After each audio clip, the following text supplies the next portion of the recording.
Why do babies kick more when mom is about to sleep?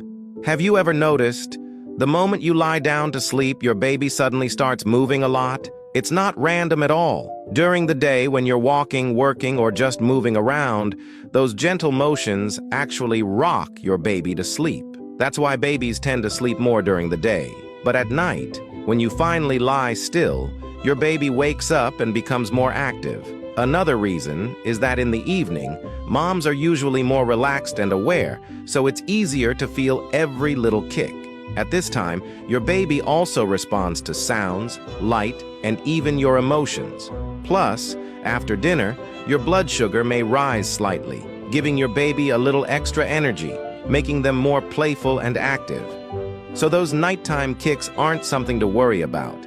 They're actually a sign your baby is growing well. What time does your baby usually get active? Drop it in the comments.